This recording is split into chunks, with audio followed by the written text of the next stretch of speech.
Here we go. Let's start. So let's start.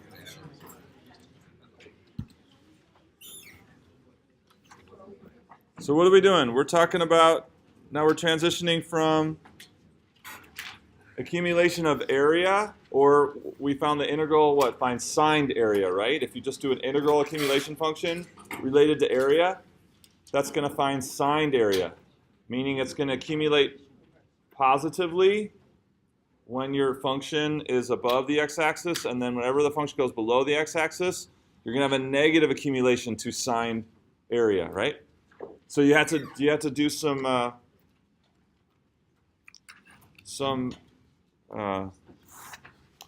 if you want true area, then you have to do more work, right? You have to kind of finagle the integrals to get you to give you true area. So that was that one. Let's just quickly go over that one that I had you do from the end of lecture for the homework. So you had something like this. Just want to make sure everyone got it. So we had this graph like this. And it looks something like that, right? And was this 1, and was this 2 and 3? And so I want accumulation of area. And so what's the rate of change of area, or rate of change of signed area? What is the rate of change? The rate of change is just function values of f, right? So for any given x value, your rate of change of signed area is this quantity right here, represented by that distance. Because as that region is generated, that's your leading edge, right? That's your leading edge. And the size of that leading edge will be your rate of change area. It should make sense. A little change in x is going to give you how much more area? This much more, right? This much more. Whatever that distance is, whatever that length is, that's how much more area you get for a little more change in x. So that's your rate of change. Can you make sure people are using computers appropriately? Okay. And cell phones. No phones. Okay? All right, so if we wanted the signed area, that's simply going to be what? So we'll call that A. A of x equals, how am I going to write signed area? Signed area, accumulation function. I know Kenny knows. Signed area, accumulation function. First and foremost, this function is going to be what? It's net accumulation of signed area. You're all thinking it, right? Yes, please. Would it be like an integral from 1 to 2 of f of x dx minus the integral from 2 to 3 of f of x dx? Okay, that is something, but it's not the question I asked. What you found was the total area of those two things. I'm asking for the signed area net accumulation function. A function that gives, for any value of x, it tells me how much signed area I have. So yeah, that was a very valid thing, but it wasn't the answer to my question. Yes? Okay, what do you guys think? What is that? Is that a function? That's a value. That's an amount. A function gives you different values for different values of x. A function for different values of your independent variable gives you every corresponding value of the dependent variable. Okay? So we got to have a function mentality in this class. We're always going to be writing functions. Then if we want a particular value, we can use that function to get any particular value that we want. So how do I change this? Yeah. 1 to x of f of t. Right, 1 to x, okay? F of t dt. So we got to get out of definite integral mode and get into accumulation function mode. Accumulation function mode gives us every definite integral that we would want by plugging in different values of the right-hand side, x. And we get every single signed area between 1 and 3. So we've got to get out of definite integral mode, which just gives a value, and function mode. Now I want unsigned area function.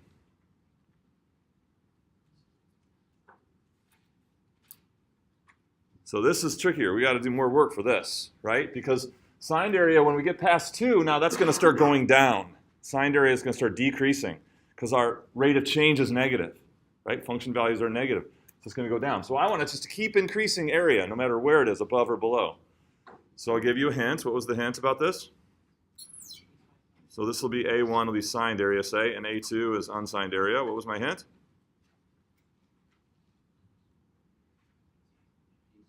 Piecewise, right? We got to break this up. So the first piece is from x from where to where? 1 to 2. So between 1 and 2, say, what will the function, how will I get true area from 1 to 2? Integral of 1 to x of? Yeah, it's the same, right? Because in this case, when f is positive, signed area and area are the same, right? There's no problem. There's no problem here. My signed area from 1 to 2 is going to be the same as my area from 1 to 2. Yes, sir? Why would it be incorrect to say integral from 1 to 2? Because that's not a function. Oh. That's an amount, right? Same thing again. We got to get out of definite integral mode and into function mode. I want area for every value between 1 and 2, not just the area from 1 to 2. Yeah. Same thing. Yeah. But what if we said x is something like between 2 and 3? Doesn't that like defeat the purpose? No, we haven't gotten there yet, right? We haven't gotten there. See, these are just the x's between 1 and 2 so far. Now the second piece is from 2 to 3. Gotcha. Yeah, so now we're going to start at 2 and go up to 3. And how are we going to get, so right here, so when x is this value right here, now what do I want to get? I want to get all of this area. That's what the function will do. So how do I write this so that when I plug in some x between 2 and 3, I get all of that area that I shaded? Yeah? Is it an integral from 1 to x of absolute value f of t? No, the whole point of doing this is we don't want to use absolute value. That was the homework. The homework goal was not to use absolute value. Integral from 1 to x. Yeah? Of t dt minus integral But when you say, so are you thinking about this part first? yeah. Yeah, so if you say integral from 1 to x, I'm sorry, 1 to 2. right. And so what is the, okay, integral from 1 to 2 of F of t dt. ft dt, good. Then what you said? Minus Integral of from 2 to x. 2 to x of, F of t dt. this works.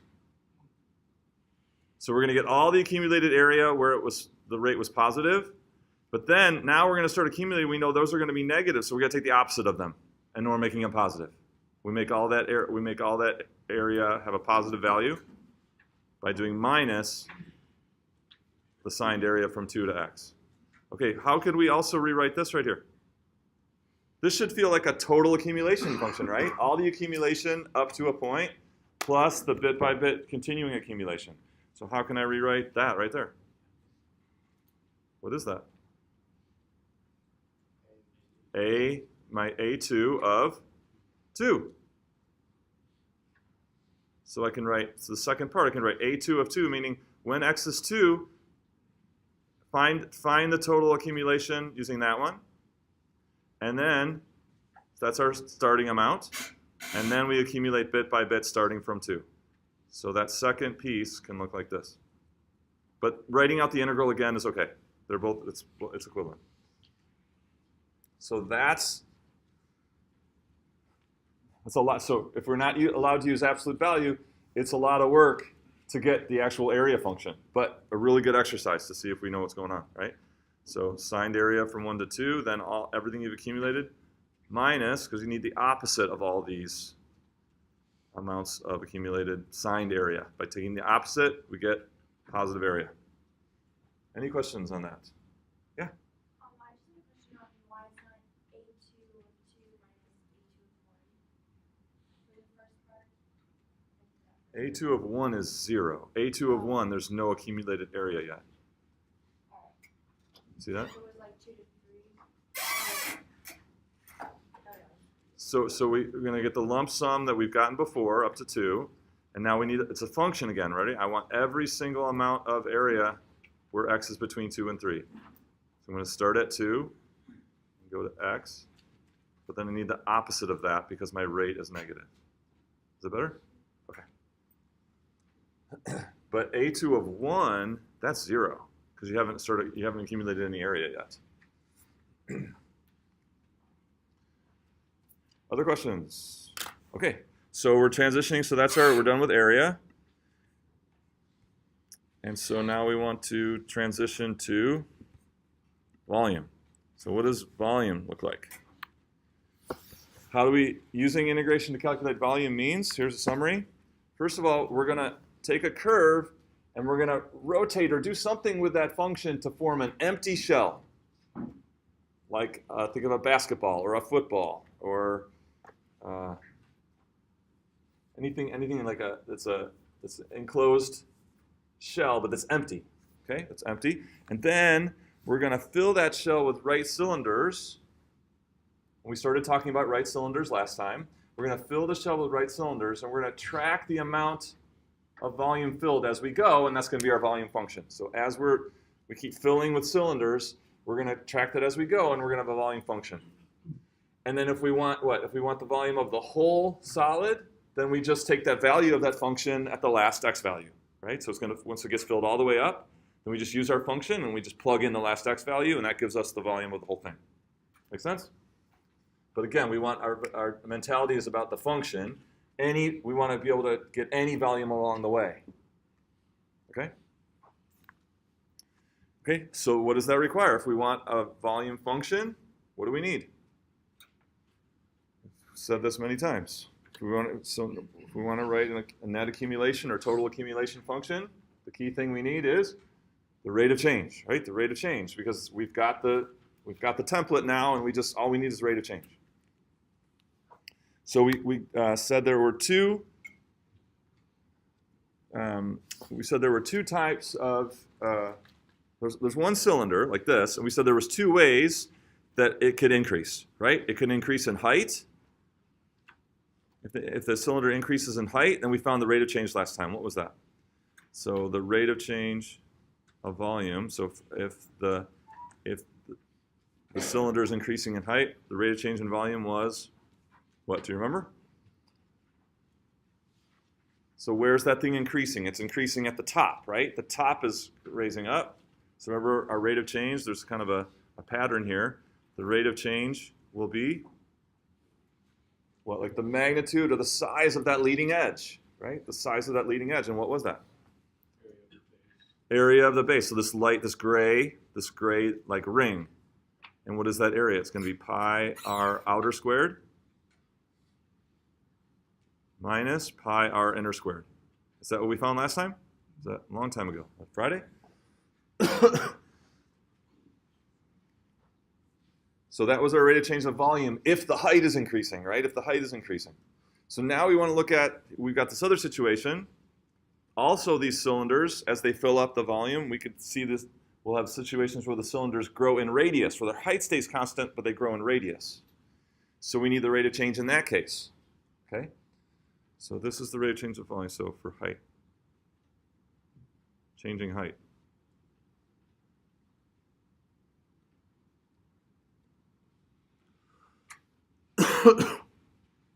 And we derived that last time. So now what about if the radius is changing? So if you want to take the notes on this, go back and look at the video. I'm just going to kind of talk through it fast. I don't want to spend a lot of time on the algebra, but I do want to show it to you, and you can slow it down in the video.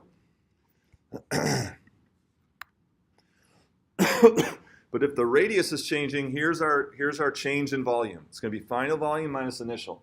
And the final volume is going to be different only by the fact that the outer radius is bigger by dr. Do you see that? The inner radius will be the same. So here's our original volume. And then what's going to change? The outer radius is going to grow by dr. So that's the only difference. So then the first thing we see is that these go away. So that the inner radius stays the same as dr increases. As dr increases, the inner radius stays the same. So these go away. So then we have pi times outer radius squared minus the new outer radius squared minus the old outer radius squared times height. Okay? And so then we also see when we multiply this thing out, the first term of this will be this. And so those will go away, right? So pi times 3 squared times 7 is pi times 3 times squared times 7. So all we'll have left is the middle term of this square and the last term of this square. The first one goes away. So we're going to have that, and this whole thing are going to go. And so then what's left? 2 times 3 times dr times pi times 7. And then pi times dr squared times 7. So we get the middle term and the dr squared term are all that's left. Okay, now what I'm going to do is I'm going to factor out everything I can factor out. What a dr, a 7, and a pi. And I'm left with 2 times 3 plus dr. And then I got the pi and the height 7 and the dr. So what did we say? What was the whole point of this? The whole point of this was to look for, as we did this algebra, we were going for dv equals something, this time dr, before it was dh. This time dr, because dr is changing. And then that something will be what? That's the rate of change, right? That's, by definition, that's what rate of change is. For a small change in independent, your change in dependent is the rate times that whatever change you picked, right? So that's going to be the rate of change. So it looks like we've got that. So here's our dr. So then this right here is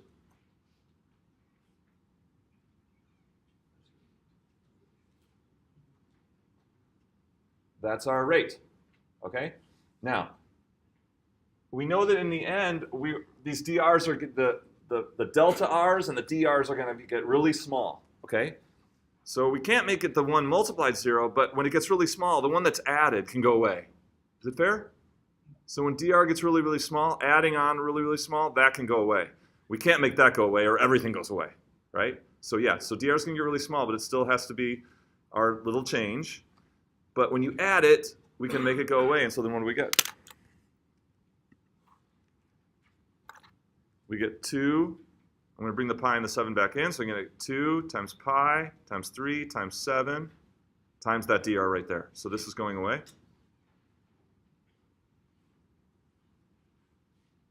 And so what do I get? So 3 was the radius, outer radius. 7 was the height. So I get 2 pi rh dr. Therefore, the rate of change is?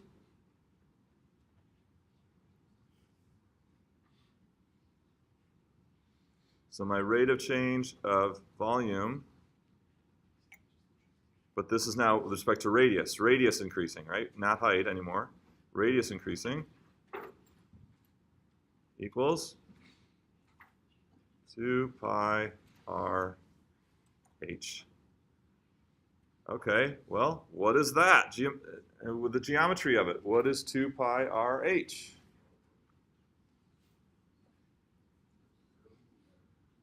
The surface area of the part that's increasing, right? What's the leading edge now? What's the leading edge now? It's that lateral curved surface, this whole dark gray part, right? The leading edge, as the radius increases, is this whole dark part.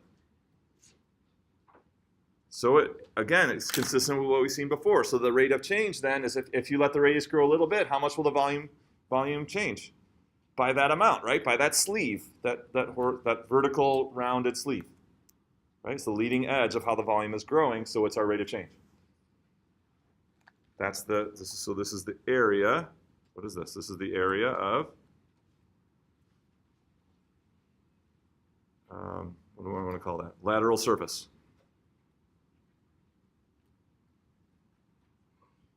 When height is changing, the rate of change is area of the base. When the radius is changing, rate of change is area of the lateral surface. Like the shell, the round shell.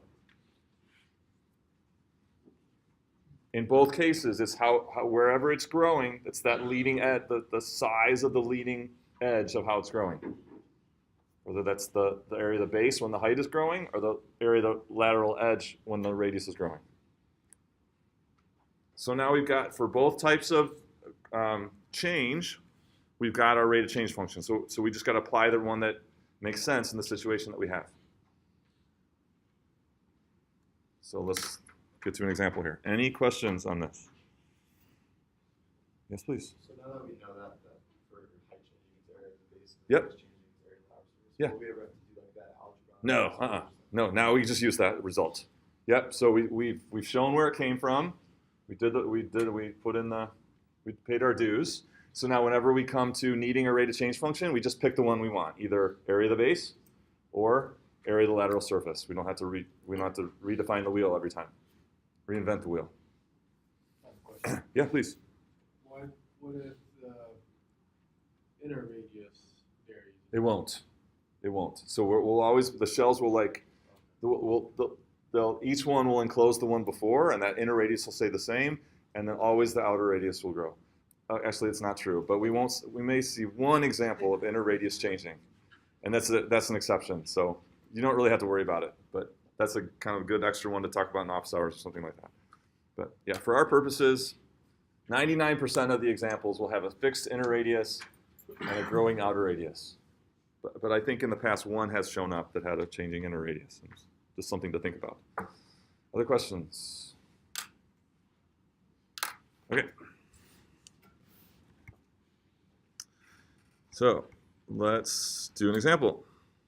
We're ready to actually put it all together now. So we've talked about the roadmap, we've got our rate of change functions, and we're ready to do the whole thing. The question is, which one do I want? Let's see. No. Yes, here's the first one. Okay, so we're looking at sine x from 0 to pi. So we're going to look at y equals the function is, so f of x equals sine x. And we're going to look at that from 0 less than or equal to x less than or equal to pi. And that's what that looks like right there. And so this is the xy plane. Y is up, x is to your right. But I'm showing it in 3D because we're going to take this curve and we're going to rotate it about the x-axis. Can you see that?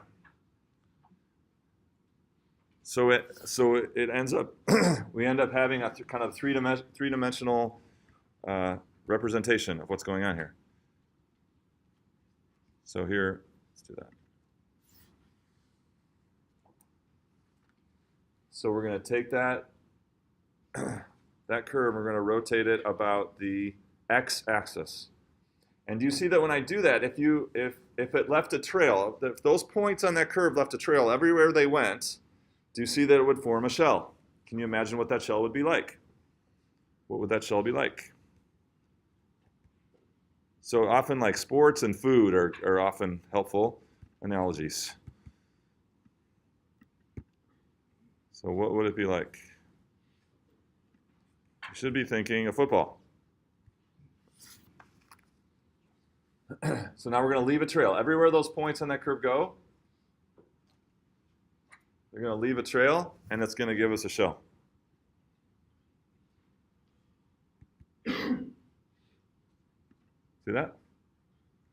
So what we're going to do is we're going to, now that we've got the shell, stop, just in time. Now that I've got the shell, so I've taken that curve, y equals sine x, I rotated it about the x-axis, and now I have my empty shell. So there's nothing inside. There's nothing inside.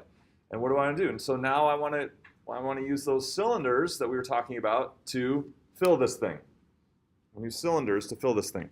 So we have two choices to start with. Do we want to, so I'll just show you one of the choices and then I'll ask you questions about it. So now I need 07. 07. There it is. Okay. All right, so now, no.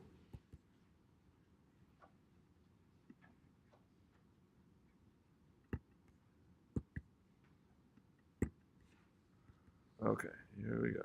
There we go. Stop. All right. So let's see here.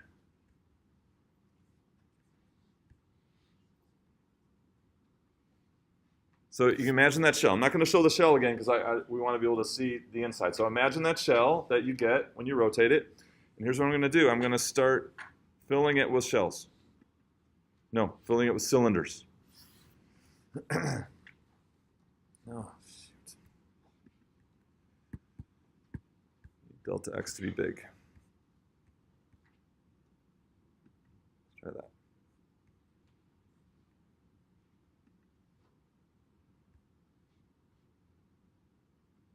There we go.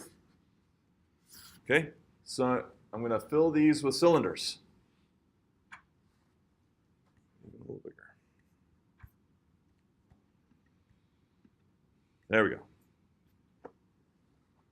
Until it gets all the way filled up. So we want to build a volume accumulation function for this.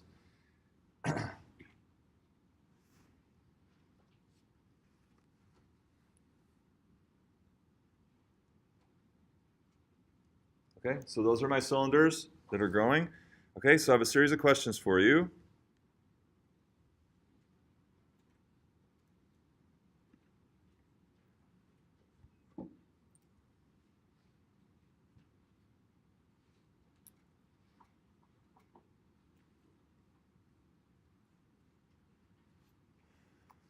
So the first question we have to ask is, what is changing? So before we get to those questions, what is changing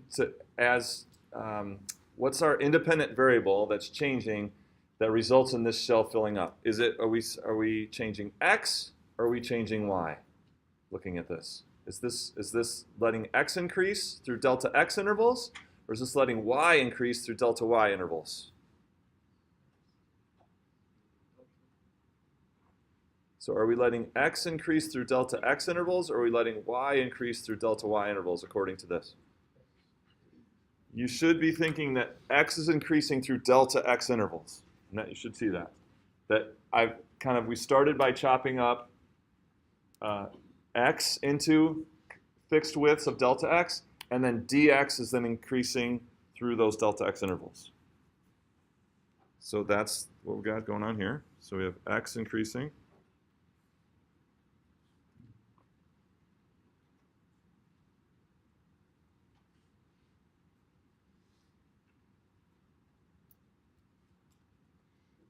And how would you know that by looking at the picture? So by looking at the image, okay? By looking at that animation, right now you should see that delta x is fixed, and then as we fill it up, x is increasing through those delta x intervals. Okay, so now I'm going to start taking attendance, and I want you to work on these 4 questions. Please note, question 1 is not about this particular example, but any, okay? Note, any. So you could answer question 1 without looking at this, and you shouldn't look at this. Then when you get to 2, 3, and 4, it's talking about this example, okay? So answer number 1 is if you weren't looking at this animation, you never saw it before, and you're not looking at it. It's for any empty shell. Okay, so work together. Morteza can help you. You can walk around. I'm going to start attendance. If it's just any empty shell being filled, then what do I need here? Yeah. Oh, well, I thought of it as pi. No, any empty shell being filled. So you guys are getting too specific. What will that be? The rate of change of volume. The rate of change of volume. You don't know what that is. You don't know if that has pi's in it. You don't know if it's a height changing cylinder or radius changing cylinder. If it's any empty shell being filled, the best you can do is it's the rate of change of volume. Okay, is that all?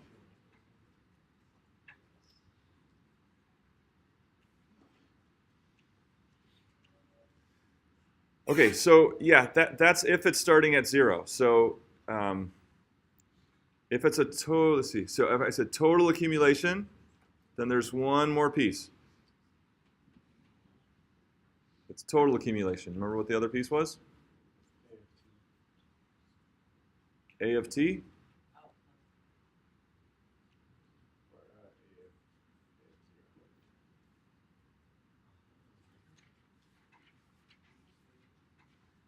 V of x equals, total accumulation of volume equals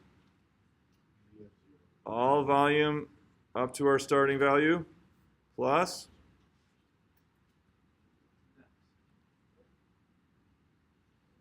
the integral from 0 to x of the rate So this is the answer to number 1. Or you could have A's. Instead of the zeros, you could have A's. That's our total accumulation function. Now we're applying it to volume. That means we need the rate of change of volume and a starting volume. Now, oftentimes in these volume problems, that starting volume is going to be 0. We're not going to. The net accumulation of volume will be the same as the total accumulation of volume. So 99 times out of 100, this will be 0. Because we're going to start, where we start accumulating is at the edge of the shell. And so we will start with 0 volume and go from there.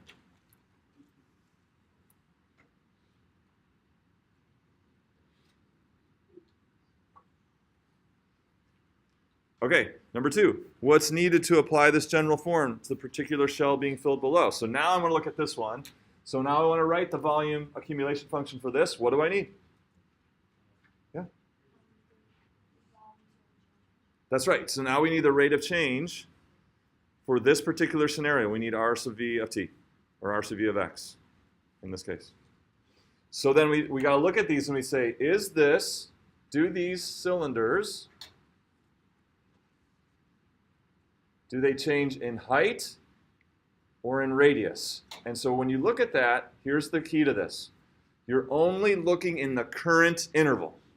You're only looking at the current interval, okay? So let's look, and I've color-coded that, right? So what is the color code in the current interval?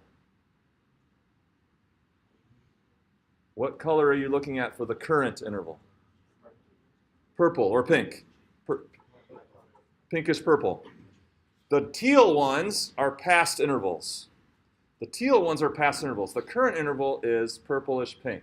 So if you're looking in the current interval, what kind of cylinder do we have? Cylinder of changing height or a cylinder of changing radius? You should see that the pink or purple cylinder, its height is changing, but its radius is staying fixed. So then what is our rate of change? So we have what? Changing height. We have changing height. So our rate of change is?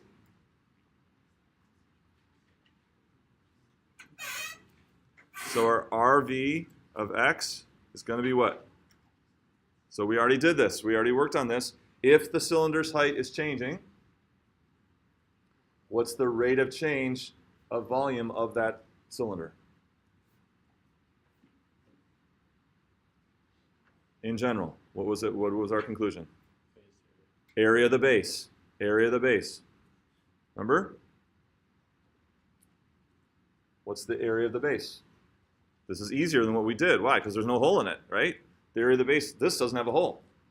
So what is that area of that base of the cylinder in the current interval? Pi r squared. So now we just got to decide what is r squared. So let's pause it. I'm going to pause it right there. I love Newton. The question is, what is the radius? The radius, change to black now, equals what? So when you have these questions, like looking at the radius or the height of cylinders, this is what's helpful. Ask the question, is it just simply the x-coordinate, that radius? Is it just simply the x-coordinate of the function? Is it simply the y-coordinate of the function? Or is it some other change in x or some other change in y? So is it simply the x-coordinate, simply the y-coordinate, some change in x, or some change in y? That's this question you have to remind yourself to ask. So in this case, the radius is what? Which of those four things? From the x-axis up to the function is simply what? The y-coordinate. So our radius is y. So the area of the base is pi times y squared.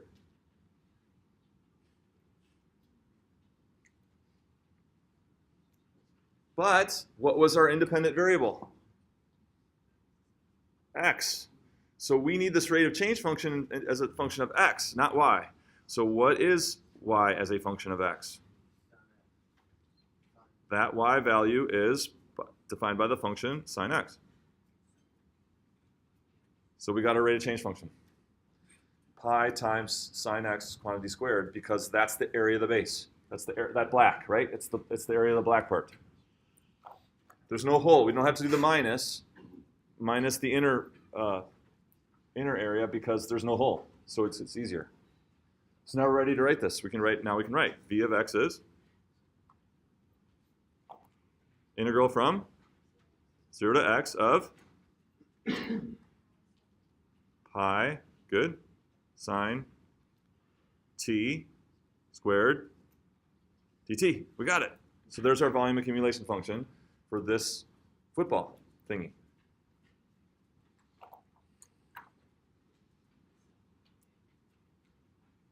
Question? So because we're assuming that just v of 0 is always 0, we don't need to do that until. Well, here we know it is. Because what at 0, how much volume have we accumulated in this shell? 0. Yeah, we're right there at that corner. At 0, it's 0. So yeah. So you could write 0 plus or v of 0 plus, but it's just 0 because it's that point right there. Other questions? Yes, please. Is it appropriate to use f of t instead of sine t? It's okay. Yeah, you can use f of t, but we know what f of t is, so yeah, either way is fine. If we've said that f of x is sine t, yeah, so that could also, you're right, that could also be f of t.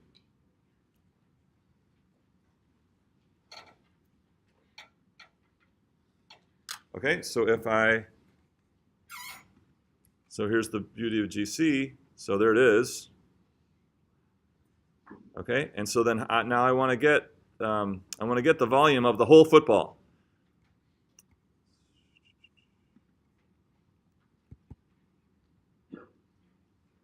How do I get the volume? Now I've got my volume accumulation function that tells me any accumulation of volume as x goes from 0 to pi.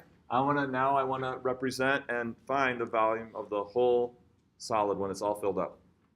How do I represent that? Yes, sir. You use pi for x in the function. Okay, so what's my, how can I then, what would, yes, and then, So it's 0, the accumulation from 0 to pi of sine t squared dt. okay, so 0 to pi sine t squared dt. Is there a simpler way to express that? Yes, sir. V of pi. Is V of pi give me the volume of the whole thing? Yeah, so if I do V of pi, so if I come in here and I say V of pi, so there's the representation of it using function notation, and then GC just instantly gives me the answer because I've correctly put the volume accumulation function in there. So V of pi is about 4.935 cubic units. Okay, now I want to represent half of the volume. How would I represent half of the volume? Somebody new. Half of the volume. Just want to represent it, and I want to let GC do the work. Yes, sir. Steve? V of pi halves. Will that give me half of the volume?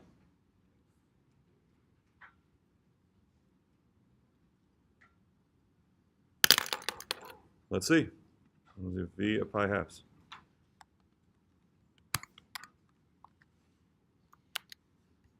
.935 was the whole volume. 2.467. Is that half of the volume?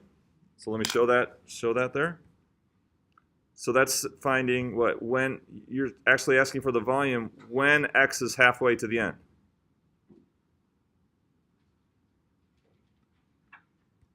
Something like that. Is that the only way to express half of the volume? What's another way?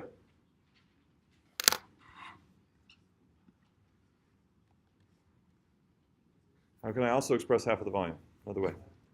What's that? Yeah, so take V of pi. Which one would you trust? Which one would you trust if you didn't to be half of the volume? V of pi over 2 or V of pi all over 2? Yeah. The second one because the first one relied on the fact that it was a symmetrical shape. Right, exactly. So the second one is absolutely bona fide correct. You just took the half of the volume, right? The first one is relying on the fact that you have a symmetric situation and you're taking how much volume you've accumulated when your x was halfway, and that only works because it's symmetric. Okay, so new example now. Any questions on this example? We got the volume accumulation function, and then we used it to find the whole volume and half of the volume. And we represented it with function notation.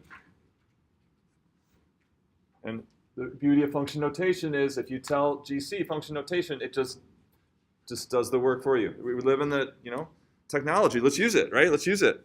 Why spend 20 minutes doing all this algebra when we've got computers that do all that work for us, right? So we just need to know the representation, right? That's why we focus so much on function notation, because that's what allows us to communicate to the computer, GC, what we want. Okay, so next example. Any questions? Going once, gone. Okay, so next one was... All right, so now I want to rotate this way. Can you imagine what you'll get now? So if I let that form a shell by tracing all the points on that curve as it rotates this way around the y-axis, can you imagine the shell that you would get? A donut? Not quite.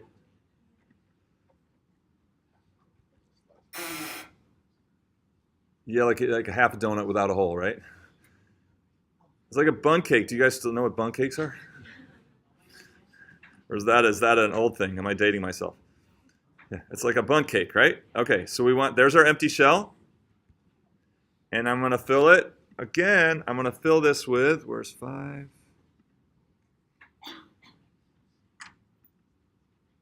Nope. 4. That's how I want to fill it. Yeah. So now, is x changing through delta x intervals, or is y changing through delta y intervals? I hear people saying x is changing through delta x intervals. Do you see that? Yes. This is still x changing through delta x intervals, but it's for the shell that I got for the bundt cake. Okay? So now, what do you look at to figure out the rate of change of volume?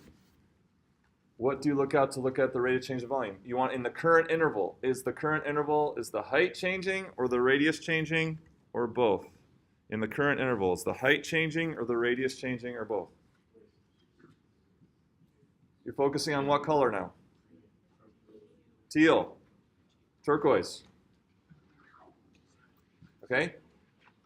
In the current interval, the height stays the same of the shell, the radius is increasing. So our rate of change of volume is?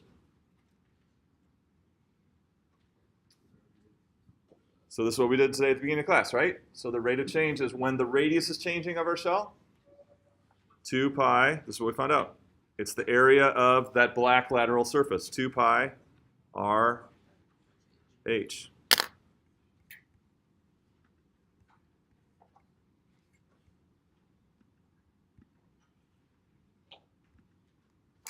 What is h? X, y, change in x or change in y? It's just the y coordinate. H is the y coordinate. What's the radius? The radius of that, does that show up? And that's x. The radius of these shells is x. The height is y. We're doing it in terms of x, so what is y equal to? Y is still sine x. There's our rate of change for these shells, for the rate of change of volume for these shells growing in radius.